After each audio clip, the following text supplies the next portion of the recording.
Ndërkohë që do të zhvendosemi pak ambientet rreth parlamentit, ku në orën 10 pra pritet të nisë seanca plenare, duket se një nga çështjet e para që do diskutohet është futja në renditje të kësaj marrëveshje të propozuar nga Këshilli i Ministrave, një marrëveshje e cila ka të bëjë pra me një financim nga Shtetet e Bashkuara të Amerikës, përfaqësuar nga Agjencia e Bashkëpunimit për Sigurinë dhe Mbrojtjen në kuadër të financimit të jashtëm ushtarak në mbështetje të neneve 81.1, 83.2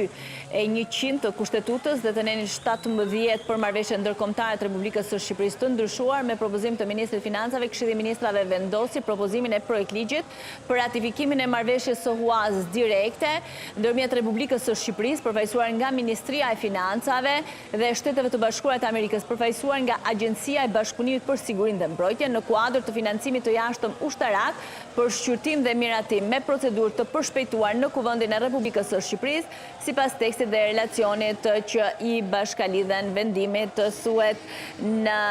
këtë vendim të Këshillit të Ministrave që i është dërguar pra me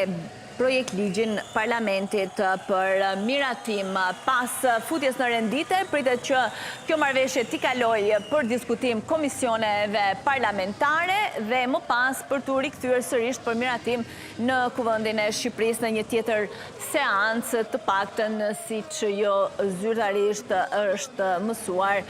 nga kolegja Aksiola Sheu.